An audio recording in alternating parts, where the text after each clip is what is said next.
నమస్తే.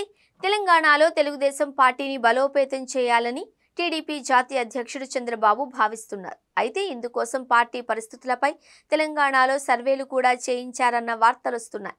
Prashanth Kishore team survey చేసి కొన్ని నివేదికలను చంద్రబాబుకు ఇచ్చినట్లు సమాచారం అందుతోంది. తెలంగాణలో ఓటు బ్యాంకు ఉంది, కానీ నాయకత్వ లోపం ఉంది అనేది ఆ నివేదిక సారాంశమట.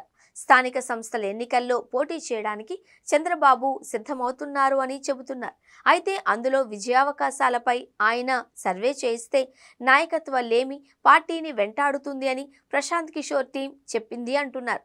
స్థానిక సంస్థల ఎన్నికల్లో పోటీ చేసి కనీసం కొన్ని స్థానాల్లో గెలిచినా గెలవకపోయినా తమకంటూ ఒక నాయకత్వం ఏర్పడుతుంది అని చంద్రబాబు భావిస్తున్నారు. ఎటు ఏపీలో అధికారంలో తెలుగుదేశం పార్టీ ఉంది కాబట్టి నిధులకు కొరత లేదు. నిధులను వెచ్చించైనా కొన్ని చోట్ల పసుపు జెండాను, తెలుగుదేశం జెండాను ఎగురవేయగలిగితే పార్టీకి పూర్వ వైభవం వచ్చినట్లేనని ఆయన లెక్కలు వేసుకుంటున్నారు. ఓట్లు ఉన్నాయి, కానీ లీడర్షిప్ లేకపోవడంతో అసెంబ్లీ ఎన్నికలకు ఇబ్బందిగా మారుతుంది అని భావిస్తున్నారు. అందుకే లోకల్ బాడీ ఎన్నికల నుంచే పార్టీలో లీడర్లను తయారు చేయడం ప్రారంభిస్తే అసెంబ్లీ ఎన్నికల నాటికి నియోజకవర్గాలలో పోటీకి సరైనోళ్లు దొరుకుతారు అని ఆయన భావిస్తున్నారు.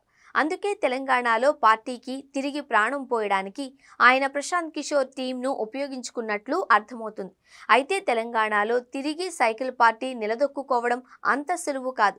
కొన్ని ప్రాంతాలలో తప్ప ఎక్కడా టీడీపీ, వైసీపీ వంటి ఏపీకి చెందిన నాయకత్వం ఉన్న పార్టీలకు అవకాశం మాత్రం లేదు అన్నది అందరికీ తెలిసిందే. ఎందుకంటే తెలంగాణ రాష్ట్రం ఏర్పడిందే నిధులు, నీళ్లు, నియామకాల పైన. తిరిగి వీరి చేతుల్లో పడితే వాటిలో తమకు అన్యాయం జరుగుతుంది అని సహజంగానే తెలంగాణ ప్రజలు భావిస్తారు. మొన్నటి వరకు మహబూబ్ నగర్, నిజామాబాద్, ఖమ్మం వంటి ప్రాంతాలలో టీడీపీ కొంత కనిపించినా ఇప్పుడు కేవలం ఖమ్మం జిల్లాలోనే అక్కడక్కడా కనిపిస్తోంది. ఖమ్మం జిల్లాలో అది కూడా గెలిచేంత స్థాయిలో టీడీపీ లేదు అన్నది వాస్తవం.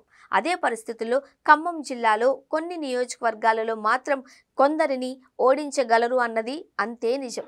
ఇక హైదరాబాద్ నగరంలో టీడీపీని అభిమానించేవారు ఉన్నప్పటికీ వారి ఓట్లు ఇటువైపు మరలే అవకాశాలు లేవనే అనిపిస్తోంది.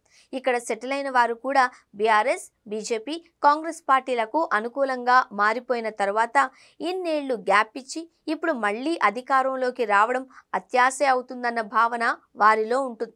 అందుకే చంద్రబాబు కేవలం తెలుగుదేశం పార్టీకి జాతీయ హోదా కోసం పోటీకి దిగవచ్చునేమో, కానీ గెలవడం మాత్రం అంత ఈజీ కాదు.